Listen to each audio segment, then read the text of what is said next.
1027 ईस्वी में अंतिम बार महमूद गजनवी भारत आया था और इस बार भी उसे जाटों के द्वारा, कोकरों के द्वारा इस तरह से धूल चटाई गई। उसके बाद दोबारा उसने कभी भी भारत की तरफ आने का रुख नहीं किया। हालांकि ये बात जगविदित है कि भारत में अकूत धन संपदा थी, इसीलिए भारत को सोने की चिड़िया कहा जाता था। भारत के मंदिरों में, भारत के राजाओं के पास, यहाँ तक कि भारत के व्यापारियों के पास इतना ढेर सारा धन होता था जितना कि बाहर के इन आक्रांता शासकों के पास भी नहीं उपलब्ध होता था। और वह गरीबी का, भुखमरी का इस तरह का जीवन व्यतीत करते थे कि मांस के अतिरिक्त तो उनके पास खाने को भी कुछ नहीं होता था।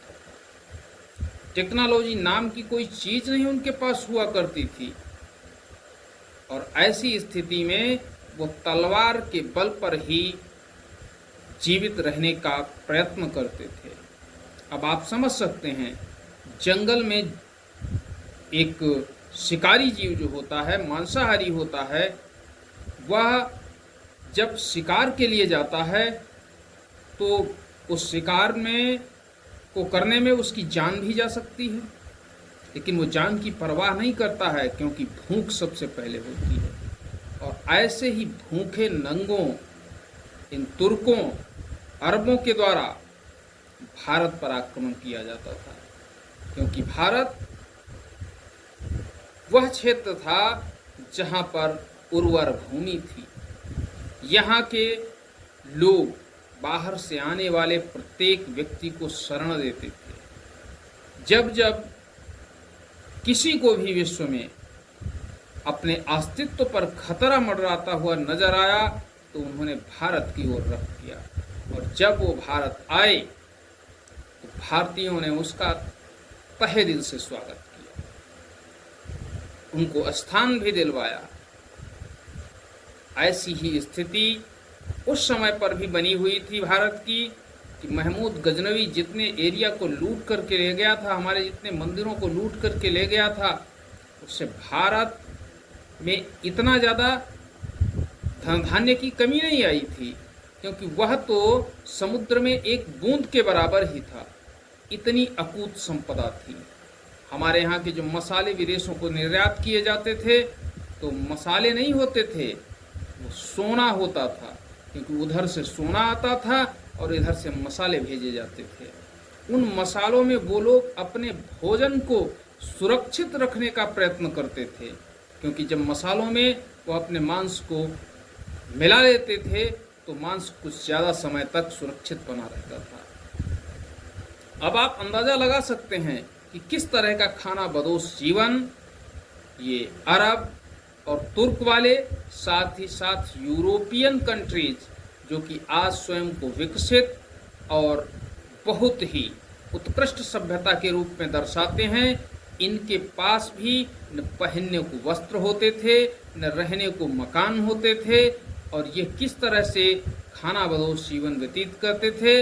यहाँ से जो मसाले जाते थे उसमें अपने मांस को सुरक्षित रखते थे जो शिकार के द्वारा लाया जाता था। मित्रों, 1027 से लेकर 1175 तक भारत पर किसी भी मुसलमान ने हमला नहीं किया। आप कहेंगे कि महमूद गजनवी के बाद मोहम्मद गोरी आया, लेकिन उनके बीच का अंतराल देखिए, 150 वर्ष का अंतराल है। 150 वर्षों तक कोई भी तुर्क भारत पर आक्रमण करने की हिम्मत नहीं जुटा सका। अच्छा, आप सोचेंगे कि जब वो हिम्मत नहीं जुटा सके तो भारत को की रक्षा कौन करता था? रक्षा करते थे केवल और केवल राजपूत। बार बार हमारे मुंह से ये शब्द निकलता है, राजपूत राजपूत इसकी रक्षा करते थे, लेकिन उनके बारे में पढ़ाया नहीं जाता। अब इसलिए नहीं पढ़ाया जाता है क्योंकि एक नैरेटिव सेट करना है कि हिंदुओं से मुसलमान ज़्यादा योग्य थे, बस ये बताने के लिए। अब जिसके पास खाने को भोजन न हो, जो शिकार पर अपना जीवन निर्धारित कर रहा हो, निर्भर हो जिसका, वो साहित्य के क्षेत्र में क्या विशेषता प्राप्त करेगा।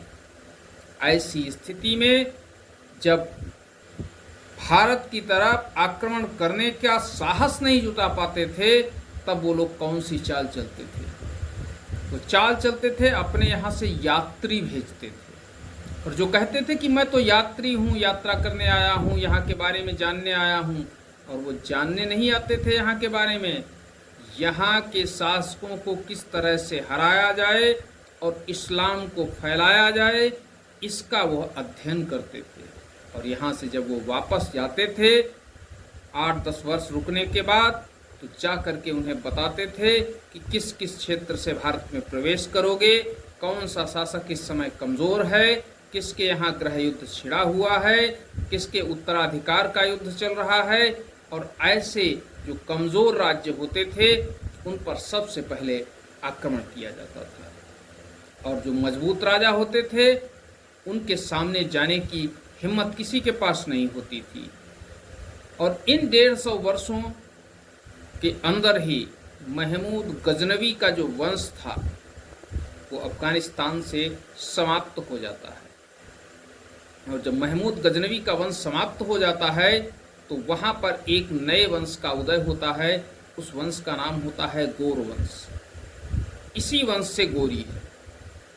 और इस गौर वंश का जब उदय होता है तो गौर वंश का एक शासक था, जिस शासक का नाम था अलाउद्दीन गौर। इसको जहांदोज के नाम से जानते थे। इसने किया गया था कि इसको जहांदोज कहा जाता था। हालांकि ये तो सारे लोग बढ़ा चढ़ा करके नाम देते हैं। उसने गजनी में जो गजनवियों की कब्रें थीं उन कब्रों को खुदवाया और उसके अंदर जो हड्डियां बची थीं उनको जला दिया था। क्योंकि इस्लाम में कहते हैं ना, हमारे यहाँ जलाने का कॉन्सेप्ट नहीं है, लेकिन उसने जला दिया था। वो इनके द्वारा किए गए कृत्यों से इतना परेशान था। अब आप समझ लीजिए, जो अपनों के ऊपर इस तरह का जुल्म करते होंगे कि उनके अंदर इतनी ईर्ष्या थी कि उन्होंने उनकी अस्थियों को खोद करके जला दिया, तो वह हिंदुओं के साथ कैसा व्यवहार करते होंगे। और हमारे इतिहासकार पढ़ाते हैं कि उनके सेना नायक भी एक आध हिंदू हुआ करते थे। इसका मतलब वो धर्मनिरपेक्ष थे। उनका मकसद केवल लूटमार करना था। अरे ऐसा नहीं, उनका नाम केवल वही रहता था और वह पूरी तरह से मुसलमान बन चुके होते थे। वो मुसलमान ही थे। आज भी भारत में ढेर सारे हिंदू ऐसे दिखाई देंगे जिनके नाम तो हिंदुओं जैसे होंगे, लेकिन वह अंदर से पूरी तरह से मुसलमान होंगे। वह हैं हिंदू। जब अपने देवी देवताओं की बात आएगी, अपने धर्म सनातन की बात आएगी, तो वह उसका विरोध करेंगे, पुरजोर विरोध करेंगे, इतना घोर विरोध करेंगे कि सुनने वाला सुन नहीं पाएगा, उसके कान फटने लगेंगे। लेकिन ज्यों ही इस्लाम की बात आएगी वह मौन हो जाएंगे और पुरजोर वकालत करेंगे इस्लाम। ऐसे लोगों के द्वारा ही महमूद गजनवी की मदद की जाती है। अब हुआ क्या, 150 वर्ष के बाद जब ये अलाउद्दीन गौर ये शासन कर रहा था, इसके ही चचेरे भाइयों ने इसे मार दिया। और उन चचेरे भाइयों में 2 भाई थे। एक का नाम था गियासुद्दीन गौर और दूसरे का नाम था मोहम्मद गोरी, जिसको शिहाबुद्दीन के नाम से जाना जाता है। इन्होंने अपने चचेरे भाई की ही हत्या कर दी जो राजा था। और हत्या करने के बाद ये सिंहासन पर बैठे। सिंहासन पर बैठने के बाद आपसी दोनों में विवाद हो जाता है। और दोनों में विवाद होता है तो मोहम्मद गोरी भारत की ओर रुख करता है, क्योंकि उसको वो अफगानिस्तान में तो रह नहीं सकता था, उसका भाई उसको मरवा देता। ऐसी स्थिति में उसने भारत की ओर रुख किया, और जब वो भारत की ओर आता है तो भारत के जो सिंध था और मुल्तान था, इनको तो वो जीत लेता है। क्यों? क्योंकि ये तो पहले से ही गजनवियों के अधीन रह चुके थे, इसलिए इनको तो वो जीत लेता है। और इसी जीत में उसके अंदर एक लालच आता है, वो सोचता है कि सेना को आगे बढ़ाने के लिए धन की आवश्यकता है। और जो ये महमूद गजनवी था, ये सोमनाथ गया था, गुजरात गया था, और गुजरात से ये ढेर सारा धन लूट करके लाया था। हालांकि उसका 90% हिस्सा हमारे जाटों ने और खोखरों ने छीन लिया था, उससे ले जाने नहीं दिया था। लेकिन उसके बाद भी जो 10% बचा था, वही इतनी ज़्यादा मात्रा में था कि उसको सोचकर ही मोहम्मद गोरी परेशान था कि किसी भी तरह से धन का इंतज़ाम करना है। उसने अपने गुप्तचर फैलाए। अब जब गुप्तचर फैलाए तो उसे पता चला कि गुजरात में इस समय पर ये जो शासन कर रहा है वह है चालुक्य वंश का भीम द्वितीय। अब भीम द्वितीय, जिसे मूलराज द्वितीय के नाम से भी जाना जाता था, मोहम्मद गोरी ने उसके साथ संघर्ष करने का निर्णय लिया। भीम द्वितीय को जब उसके गुप्तचरों के द्वारा ये जानकारी मिली कि मोहम्मद गोरी एक बार फिर गुजरात पर आक्रमण करने के लिए कोई मुस्लिम शासक आ रहा है मोहम्मद गोरी के रूप में, तो उसने कहा इस बार इसको मैं इस तरह से धूल चटाऊंगा कि अगली बार किसी की भी हिम्मत नहीं होगी गुजरात की तरफ रुख करने की। दोनों तरफ से तैयारियां आरंभ हो गईं। सेनाएं रेगिस्तान के किनारे किनारे होती हुई, कच्छ के रण के पास से होती हुई गुजरात पहुंचती हैं। और जब गुजरात पहुंचती हैं तो मोहम्मद गोरी को यह पता नहीं था कि ये जो मूल राज या भीम द्वितीय था, इसके द्वारा भी उसके स्वागत की सारी तैयारियां कर ली गई थी। गोरी तो समझता था कि हम पहुंचेंगे, हमारी सेना क्षण मात्र में ही इसको पराजित कर देगी और ढेर सारा धन हमको मिल जाएगा।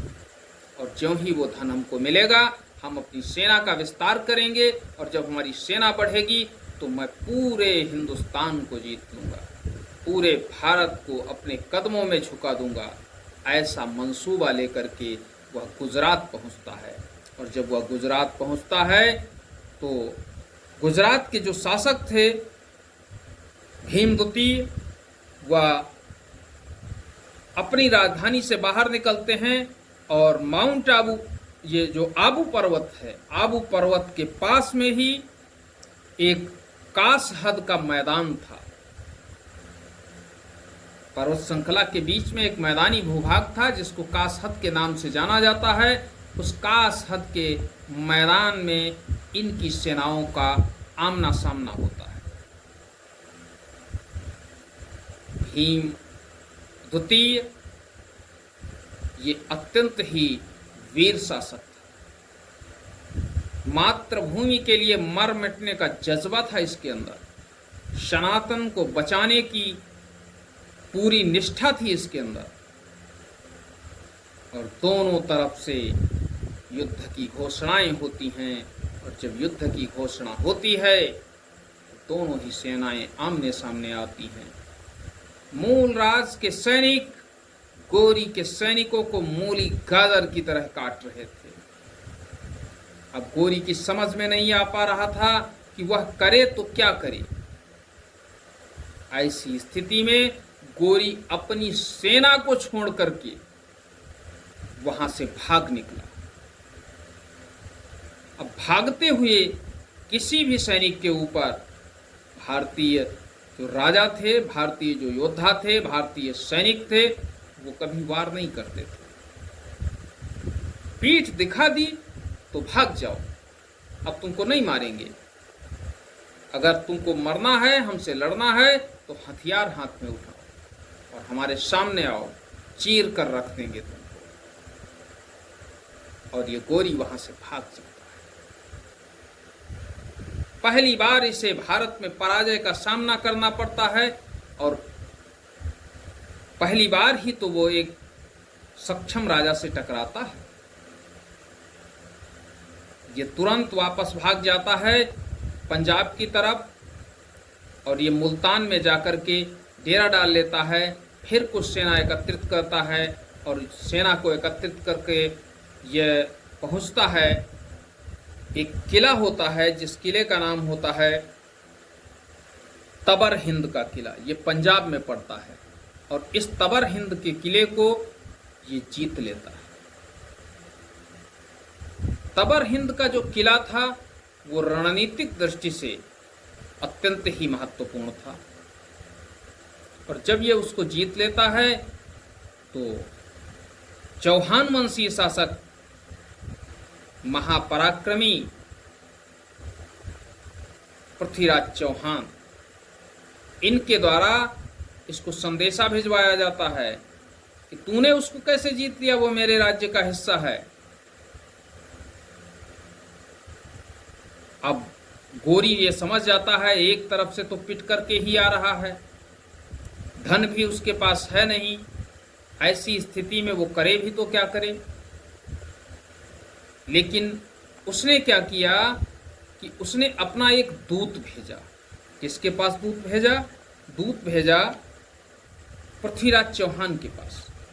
और पृथ्वीराज चौहान के पास दूत भेजा और उस दूत से कहलवाया कि देखिए राजा साहब, हमको ये ज्ञात नहीं था कि ये आपका है, लेकिन अब हम जीत चुके हैं, वो हमारे कब्जे में आ चुका है, इसलिए अब वो हमारा ही रहने दें।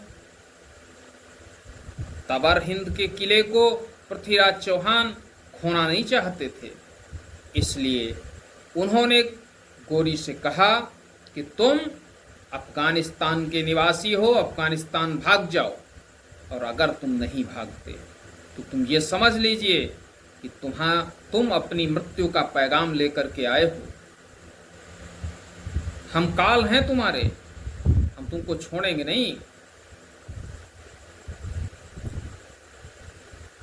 अब गोरी के सामने व्यवस्था थी तो गोरी ने कहा तो ठीक है, जैसा आप समझें।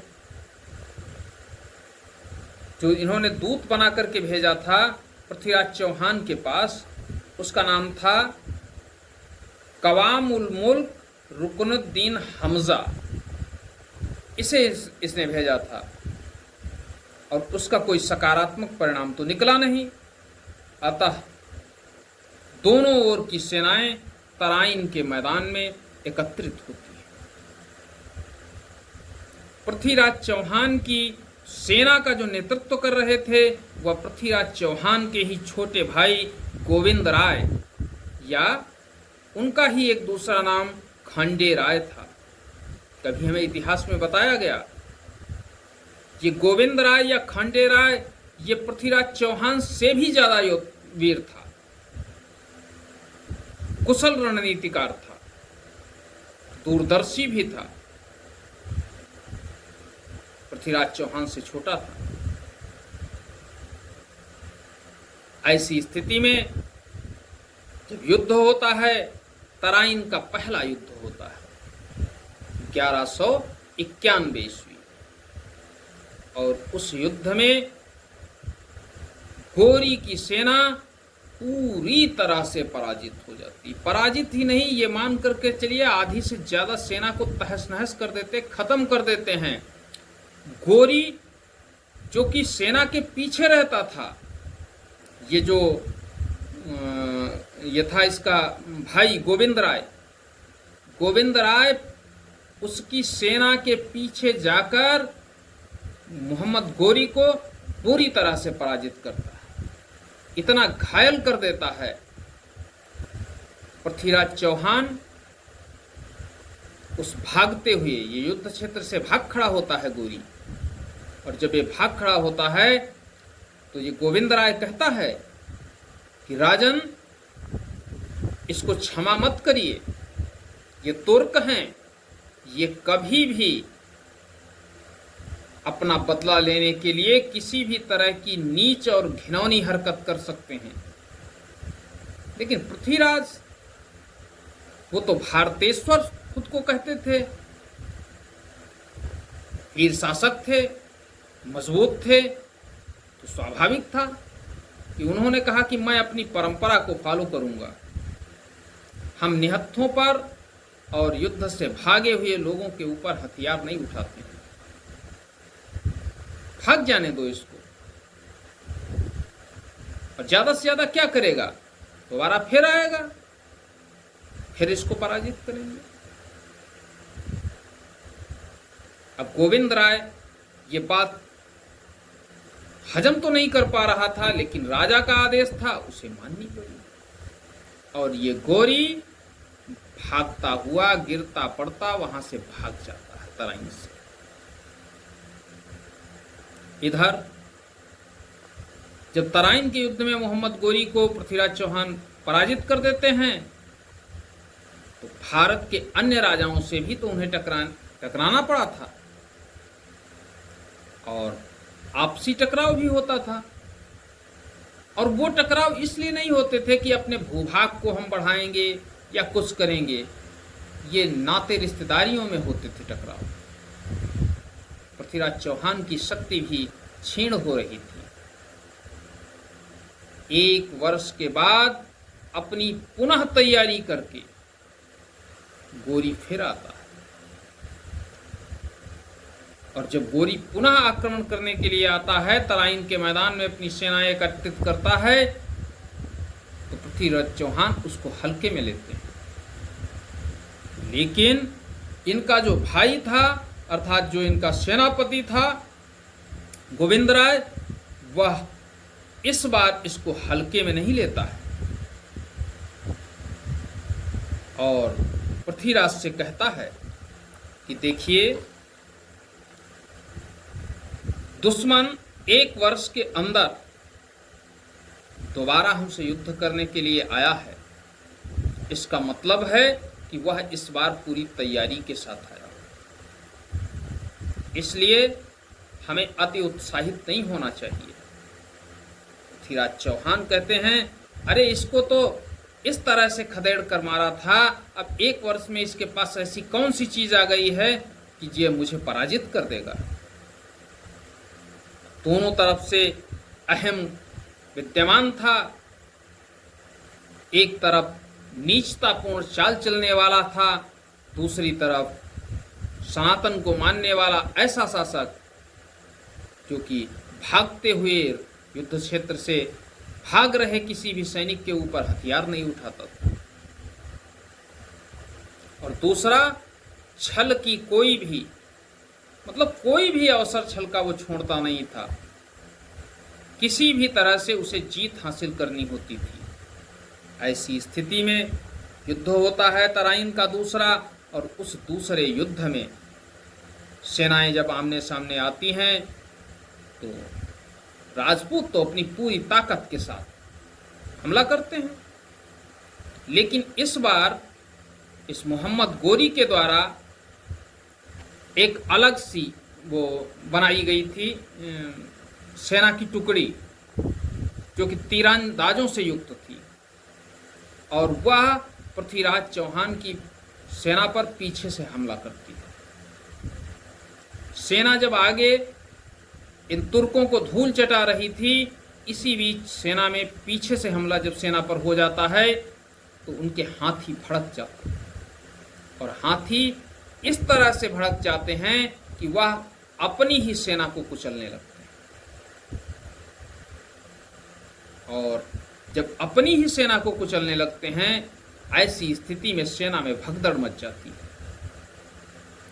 दोनों ही भाई युद्ध में फिर भी डटे रहते हैं, विचलित नहीं होते हैं। और ये जो इनका भाई था गोविंद राय, खांडे राय, ये वीर गति को प्राप्त होता है, लेकिन कदम पीछे नहीं खींचता है। पृथ्वीराज चौहान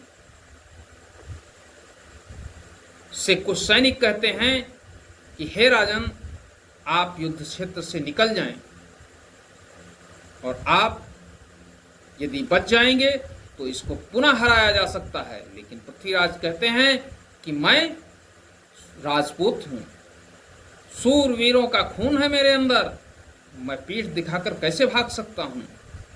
और युद्ध करते करते बहुत ही ज्यादा जब घायल हो जाते हैं तो बेहोश हो जाते हैं पृथ्वीराज। और जब वो बेहोश होते हैं उसी समय इसके द्वारा उनको बंदी बना लिया जाता है और बंदी बना करके उन्हें गजनी ले जाया जाता है।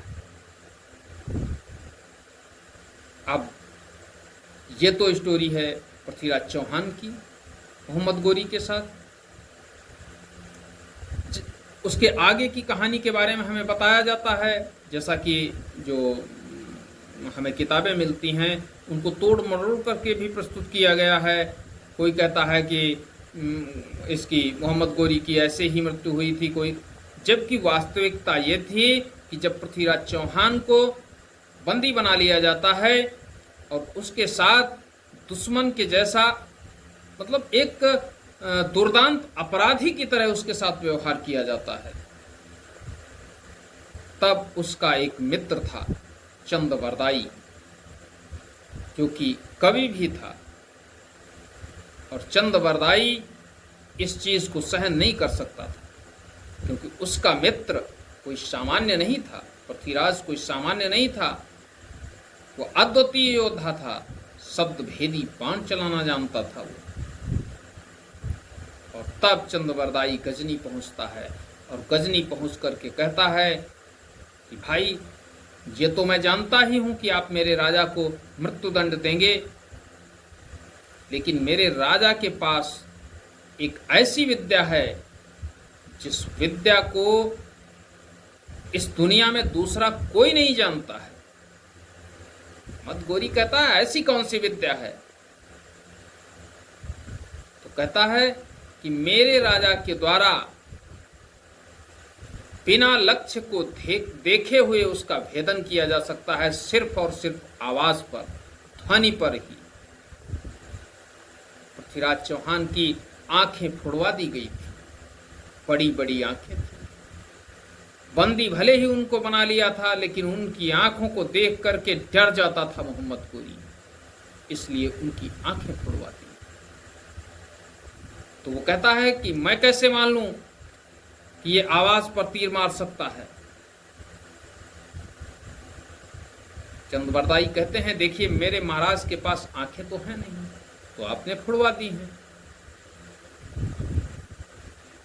फिर भी वह आपकी आवाज पर वो संधान कर सकते हैं।